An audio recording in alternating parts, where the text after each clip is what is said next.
Modrić. Ooh, how good is he? Oh, amazing. Ozil or Modric in their prime? Oh, no, Modric. Prime Pirlo or Prime Modric? Prime Modric. Luka Modric. Luka Modric. Luka Modric. Luka. Luka, yeah. I think Modric is another level. What would you say is your greatest strength on the football pitch? Maybe this is the better question for others. I don't like to talk about myself. What was it about Luka? How long we got? From the war-torn streets of Zadar to the pinnacle of world football, Luka Modrić is more than a midfielder. He is a symbol of resilience, elegance, and greatness. What an incredible footballer. The first time at Tottenham, he was so small and I was still young at the time, but you just never thought he would be able to keep up with Premier League kind of pace. And then he got the ball, dropped the shoulder, just kept everybody away from it. And he's just got better and better. I always call him a fine wine, just keeps getting better with age. He played in a position sort of off the left.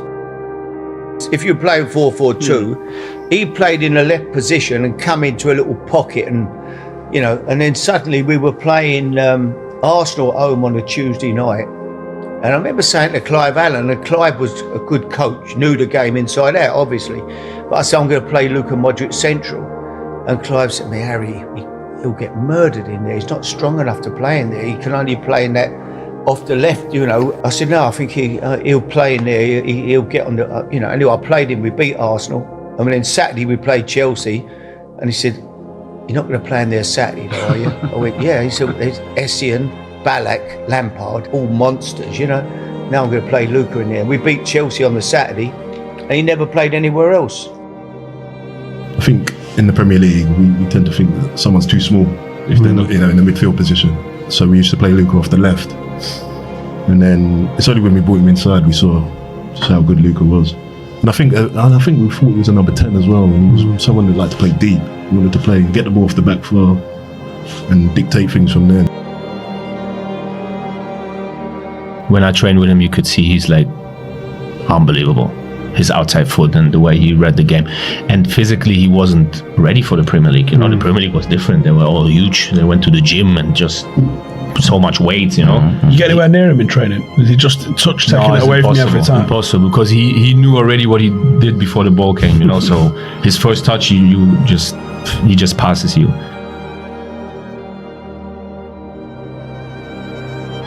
The guy was just so silky. Luka, like, smaller than me. He was tiny, but there was no contact because he could maneuver and he was so silky. His first touch was unbelievable. One of the things that with him that I always remember, massive legs. Big legs. Massive legs, like massive. Big legs. You know, if you took his top off, if you took his top off, bruv, it's like, I used to say to him, I said, look at your arms, but like biscuits, bruv. But his legs, and his strong calves, strong. Big glutes and stuff like that. And it was just, technically, was just, well, like Ballon d'Or winner, do you know what I mean? He was special. Out of this world. Could you see him being the player he's become? Could you have gone, you know what, he's going to win like Champions League, World Footballer, Ballon d'Or? I didn't see that coming, at first anyway. So it's so funny because when he first came, you have to think Modric was really small, really nimble. And for the first few months, if you look at Modric at Tottenham, he struggled to just adapt into the tempo of the league. But we see glimpses in training like, what have we just seen here? Like he was, like he used to them wow moments where you're like, oh my God. He was just like leaving people like complete through the middle of the park. People were pressing him. And obviously once he got to grips with it, it was stupidness. So Modric would slow it down when you needed, speed it up when you needed, keep the ball when we needed. Like literally, he dictated how this game's gonna go. Whether that was training, but then to do it in the matches, like I said, it was next levels. I've seen Luka go to Anfield and play against Stevie, and we know how good Stevie is. And I've seen Luka dominate. Give him there as well. I've seen Luka dominate there as well. See the way he said dominated it. What he does is he uses his body well. When he's dribbling with the ball, he makes sure he won't go shoulder to shoulder with the defender. He'd make sure he'd run across the defender. So when the inevitable contact happens, he draws free kicks, he draws fouls. Not only has he got God-given talent, but in his mind, he's very smart as a footballer. He was incredible. He was incredible. Like then? Yeah, Luka then, you pass him the ball in such tight, he was like David. You know, Silva. You pass him a bad ball, he makes it look like a good ball. You know, he makes you look better. He just had that kind of, right, it's training time, and every single day in training to him was like 100%. You know, the demands and how much he enjoyed football, and whether it was like a little game of possession or a big 11v11, whatever it was, he was, you know, arguably the best player on the pitch in every session that he played in. What is he doing, Luka, in training to guys? The game's just easy. It's easy, and he's not doing it in a flashy way. It's just class. You know what I mean? He's just giving the ball, and you just watch his balance and the way he's putting things in the top corner. Like I told the story before about Wilson Palacios. It was like, you know, Wilson, go and hunt the ball, win it back. That's what Harry used to say to him. Win it back. I don't care if Luka Modrić is there. Give it a Modric. Like, I'm talking a centimetre away. You give it to him, and that made Wilson a better player because he knew his role, and then Modric's role was to dictate the game. So for me personally, he wasn't like, he wouldn't give me loads of assists, but he would just run the game, and we'd be more in control of every single game because Luke was there. I remember we played against Croatia for England. Stevie Lamps played. You get this little guy in midfield, and I remember just thinking, wow, this guy's special. Just like so silky with the ball. Never lost the ball, could receive the ball in anywhere on the pitch. You just knew then that he was going to be like, you know, a world-class player. Then obviously I played with him at Tottenham for a few years. Again, it just made the game look easy. Everything went through Luka. I don't think I ever saw him give the ball away. In training, I'm talking about, let alone games. It's small-sided games, he just had this beautiful sort of way about him where he'd get out of these tight situations and it was effortless. Absolutely beautiful to watch. There was no question in my mind that he was going to go on to huge things and achieve what he's achieved. That year, when I think he wanted to go to Chelsea, he still had that mentality to just kind of get his head down. The move was gone, and arguably had one of his best seasons in a Tottenham shirt, which eventually got his move to Real Madrid. And what he's gone on to achieve, it don't surprise me one bit. I don't think he gets the credit yet, but I think he should be. I think listen, what he's won at Real Madrid, been there. He got voted, I see this in the Spanish newspapers, when he signed as the worst signing that year. Crazy. Luka Modrić has completed his move to Real Madrid. Honored and proud to be here in the best and the biggest club in the world. I'm looking forward to start train and play for Real Madrid. Luka Modrić is the beauty of football, is my pride. Big Madrid, when nobody believed that he was a player for Real Madrid, and after how many years, 12, 13, 14 years, he's still there, so he's my pride. They just play a different game to everyone else, you know, they're just 10 steps ahead of everyone all the time.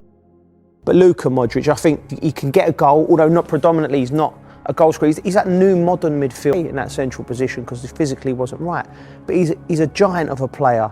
You know, he receives the ball off both feet, calm. Dominates the tempo of the game as well, doesn't he? Exactly. I know you like Xavi. Why Modric over Xavi? I think with Modric, I think he had a little bit more in his legs. Off the ball, I think he was better than Xavi. The thing with Xavi was that Barcelona team was such pioneers in the way they played. Every game, 70% possession. But when Luka Modrić, I've seen him playing for Real Madrid when they've played against Barcelona and not had much of the ball and still affect the game, nick it off people, drive with the ball.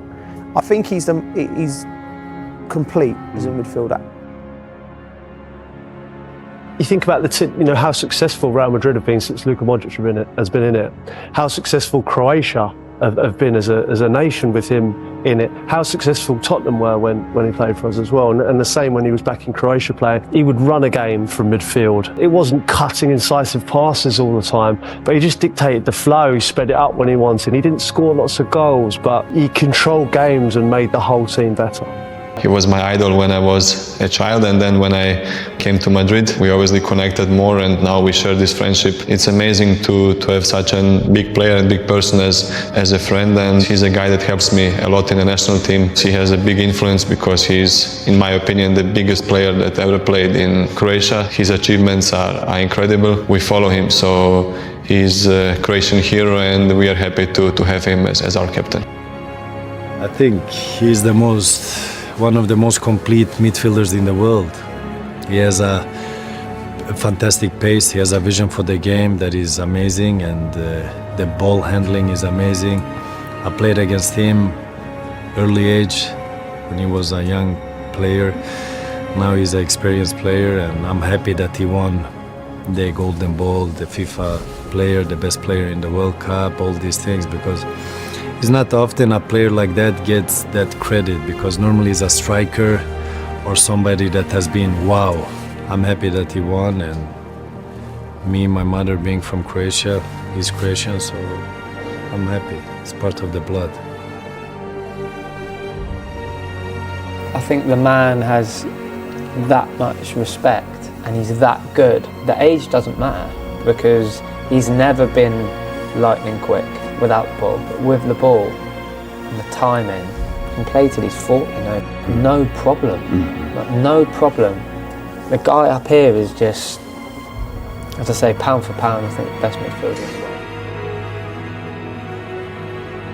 Similar to Iniesta, I think them two are just like peas in a pod in a sense where they don't rarely vacate the midfield. Their technique and their tactical prowess on the pitch just better than everyone else's.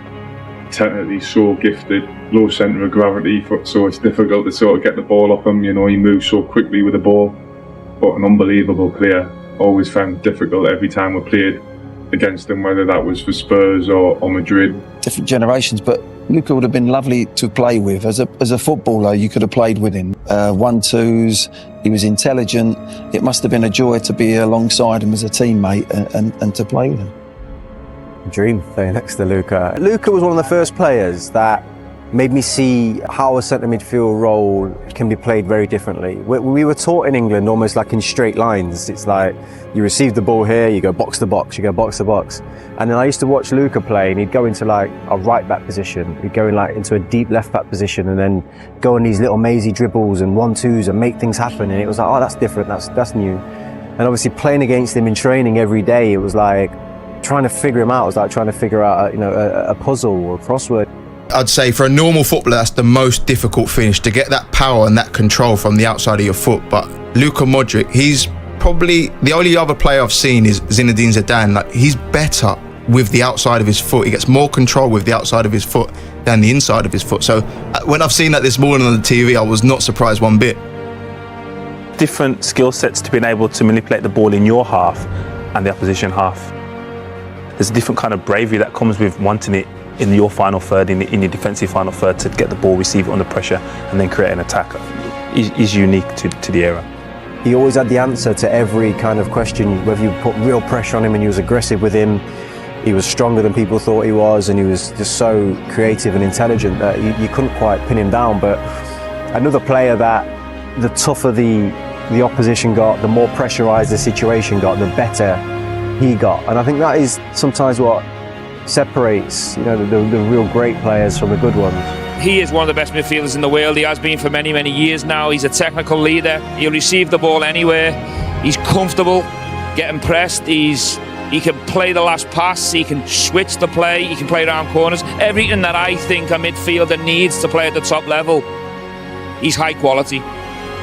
This guy running the show, using his brain all the time. Hey, I don't know if you remember, he took that ball out and brought it to the edge of the box, and to still have the awareness at that stage of the game, at his age, going deep in a lot of competition. I don't know how he still saw that. Head up straight away when he receives the ball. Head up straight away. Look, where is my striker? Then he knows that he has the quality, obviously, to do this. Not a lot of people can do that. And I think for me, one thing that is very important that people do not mention all the time. Players look great as well, and he does that. He's not just a great player himself, he makes other people look better. So he's a phenomenal player. And the way he plays as well, no wonder he can last. I mean, he's light on his feet. He's never relied on pace. Everything that's speedy is in his brain. So he's just top class. Time will be kind to Luka Modrić. You look at his career and look at the amount of what he's won, the performance he's made in big games. He's a Ballon d'Or winner in the Messi, Ronaldo era. I can't believe he's still going now. To say that I played with him, I retired in 2012 and he's still going, still at the top of his game. And that's what Modric is doing. He's absolutely incredible. He's fit as a fiddle. He understands the game. There's always a point in a season where you need someone to come on and take the sting out of a game or provide a bit of a wise head that can get control of it. He's still protecting his fullback, getting back, doing his defensive duties as well as keeping the ball. I think it's consistency he's taken for granted. If he wasn't as consistent, you would be able to define his moments better. But the fact that he does it all the time, he's never playing bad, regardless of who he's playing for. You could see in training, the first time he's trained, he's so calm and collected on the pitch, so in control of his surroundings, and when he's on the ball, you don't have to worry. When he's on the ball, you know he's going to find you. You know if you make a run, he's going to see you. So to have that behind you as a player that likes to get in the box is fantastic. And you can see the impact he's had already. He doesn't rely on any other attribute other than, you know, his brain and his technique. Lots of players can blow out when they've got all this pace, this strength. Every single thing, like even when he was a 19-year-old player, he was never going to burst past people. He was always a conductor of the orchestra. All his attributes are going to be with him till he's 50, 60 years old. He could play, you know, in the senior league, and you know he's still going to be Luka Modrić, who dictates the whole game. What I love about Modrić as well, and you see him when he's in a Croatian shirt, is that he hasn't got the Galacticos around him, and he doesn't care. When someone misplaces a pass and it doesn't go to Modrić, he's not arms in the air looking at them. He's head down, run and goes and tries and gets it back. I watch football, that's what I look at. I'm not looking at how good Modrić is, I know how good he is. I'm looking to see how he's like reacting when his teammates lose the ball. Does he get frustrated and chuck his arms about, or is he really the ultimate pro and the best footballer in the world? And yes, he is.